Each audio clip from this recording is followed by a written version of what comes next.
Saya Karuna Samadi Putri dengan NIM B1021211115. Dalam video ini, saya akan menjelaskan terkait analisis etika dalam budaya organisasi, yang mana video ini dibuat sebagai pemenuhan tugas mata kuliah budaya organisasi. Terdapat gambar yang menjelaskan terkait fraud sebagai pelanggaran etika bisnis perbankan. Nah, gambar ini secara visual menyajikan konsep etika bisnis yang dilanggar dalam kasus penipuan atau fraud di sektor perbankan.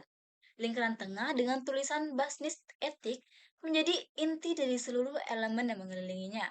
Elemen-elemen tersebut merepresentasikan nilai-nilai etika yang seharusnya dijunjung tinggi dalam dunia bisnis, terutama perbankan.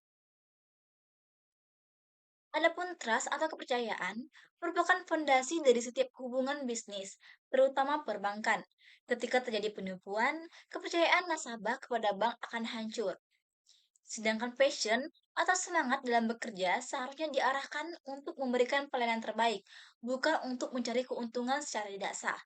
Dan loyalty atau loyalitas terhadap perusahaan dan nasabah berarti menjunjung tinggi nilai-nilai etika dan komitmen terhadap pekerjaan berarti menjalankan tugas dengan jujur dan bertanggung jawab.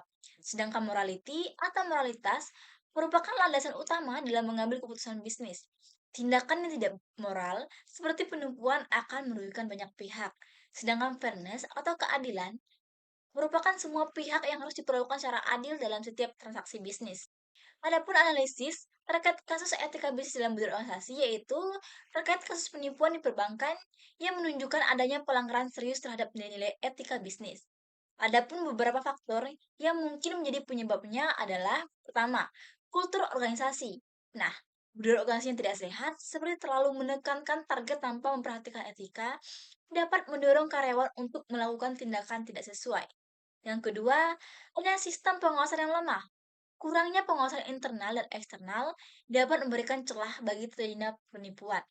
Yang ketiga, minimnya pendidikan etika. Karyawan perlu diberikan pemahaman yang mendalam tentang etika bisnis agar mereka dapat membedakan tindakan yang benar dan yang salah. Dan keempat, yaitu tekanan kompetisi. Persaingan yang ketat di industri perbankan dapat mendorong beberapa pihak untuk mengambil jalan pintas demi meraih keuntungan. Adapun pelanggaran etika bisnis seperti penipuan dapat menimbulkan dampak yang sangat serius bagi organisasi. Adapun dampak tersebut yaitu adanya kerugian finansial. Perusahaan dapat mengalami kerugian finansial yang besar akibat tindakan penipuan dan adanya kerusakan reputasi. Nah, reputasi perusahaan akan sulit dipulihkan setelah terjadi kasus penipuan dan kemungkinan kehilangan kepercayaan nasabah. Nasabah akan hilang kepercayaan terhadap perusahaan dan beralih ke pesaing, dan mungkin akan terjadinya tuntutan hukum, yang mana perusahaan dapat menghadapi tuntutan hukum dari pihak yang dirugikan. Adapun langkah-langkah pencegahan dari dampak-dampak yang mungkin terjadi yaitu pertama membangun budaya organisasi yang kuat. Ciptakan budaya organisasi yang menjunjung tinggi nilai-nilai etika. Yang ketiga, menerapkan sistem pengawasan yang efektif dengan meningkatkan pengawasan internal dan eksternal. Dan ketiga, memberikan pendidikan etika secara berkala. Nah, selenggarakan pelatihan etika bisnis bagi seluruh karyawan. Sedangkan keempat, menyediakan saluran pelaporan.